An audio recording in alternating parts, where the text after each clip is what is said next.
A aula de hoje é sobre tabela periódica. Então, por que existe a tabela periódica?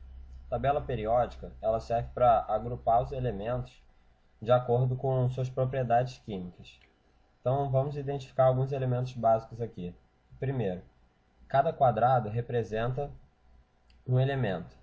Nessa tabela simplificada, no quadrado do elemento só aparece o seu número atômico aqui em cima, mas em algumas outras tabelas você também vai conseguir outras informações, como massa atômica, distribuição eletrônica. Então isso depende muito da tabela, mas para o nosso estudo hoje, que é uma visão inicial da tabela, eu peguei esse exemplo básico só com as informações essenciais. Repare que a tabela então está organizada por ordem crescente de número atômico. Ela começa com hidrogênio no 1 e vai seguindo. Hélio no 2, lítio 3, 4, 5. E a subdivisão dela, então, em linhas e colunas, é feita da seguinte maneira. As linhas nós chamamos de períodos. E as colunas nós chamamos de grupos ou famílias. Então vamos lá, nós temos 1, 2, 3, 4, 5, 6, 7 períodos. E nós temos do 1 ao 18, 18 grupos. Quanto às famílias, né? O grupo 1, 2, 13, 14, 15, 16, 17 e 18 formam as famílias da série A. E os grupos de 3 a 12 formam as famílias da série B. Repare aqui que o grupo 3, né? Aqui começa pela família 3B, não pela 1B. E aí segue, e aqui a família 8B ela é formada pelos grupos 8, 9 e 10. E aí então os grupos 11 e 12 são referentes às famílias 1B e 2B. Outra coisa que você deve observar é que esse espaço vazio aqui, né, ele apresenta um salto no número atômico, do 56 vai para o 72. Que na verdade, esse quadrado representa não só um elemento, mas uma série de elementos, começando pelo lantânio, que nós chamamos de série dos lantanídeos. Então, aqui o último elemento antes dessa série tinha o número atômico 56. Você repara que o primeiro da série tem número atômico 57 e vai até o 71.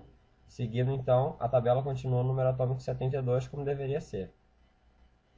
Eles estão organizados assim porque todos eles pertencem ao grupo 3 e ao sexto período. E nós vamos ver daqui a pouco o que significa isso exatamente.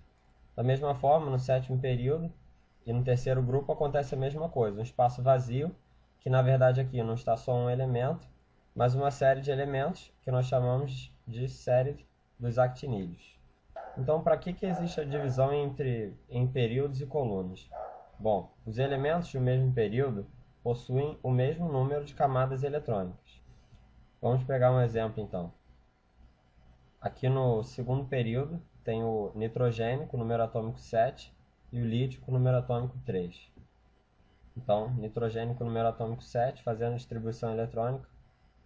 Então, ele possui aqui, a sua distribuição vai até a segunda camada, e possui duas camadas eletrônicas. Já o lítio, pode reparar que, apesar de ele não ter o mesmo número de elétrons, ele também possui apenas duas camadas eletrônicas. Bom, as famílias, então, que são as colunas, os elementos de uma mesma família possuem o mesmo número de elétrons na última camada. Vamos pegar um exemplo, então. Aqui na família 7A eu tenho o flúor com o número atômico 9 e o cloro com o número atômico 17. Fazendo, então, a distribuição atômica do flúor.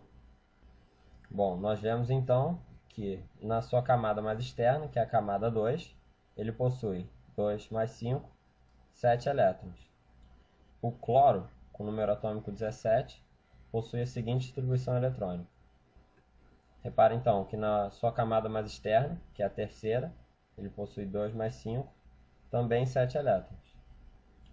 É importante saber que algumas famílias possuem os nomes especiais. Então, a família 1A também é chamada de família dos metais alcalinos, a família 2A de metais alcalinos terrosos, a 6A de calcogênios, a 7A de halogênios e a 8A, também chamada de família zero, recebe o nome de gases nobres, todos aqueles elementos. Vamos fazer algumas observações.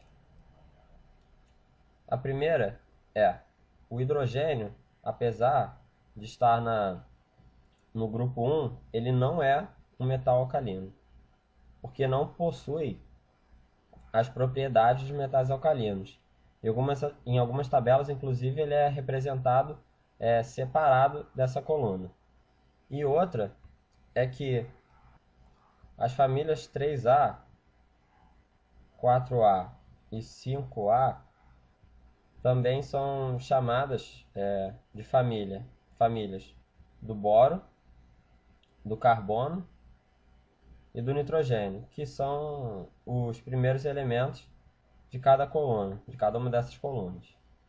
Também é importante saber que as famílias A são chamadas de elementos representativos e as famílias B são chamadas de elementos de transição. Bom, então também é importante que você saiba que a tabela periódica está dividida em blocos. Então, quais são esses blocos? Primeiramente, nós temos os metais. Temos os semimetais, os ametais ou não metais e os gases nobres. Bom, mas essa não é a única divisão por blocos que nós temos na tabela periódica. A segunda divisão por blocos é a referente ao orbital em que se encontra o elétron mais externo na distribuição eletrônica de cada elemento. Então vamos lá. Esses aqui estão no bloco S. Isso quer dizer que na sua distribuição eletrônica, seu elétron mais externo, repare que é o mais externo e não mais energético, vai se encontrar no orbital S. Esses aqui no bloco P. Então, o elétron mais externo na sua distribuição eletrônica se encontra no orbital P. Esses aqui, os elementos de transição, excluindo a série dos lantanídeos e actinídeos, se encontram no bloco D. E as duas séries, esses dois quadrados, que na verdade são essas duas linhas, são o bloco F.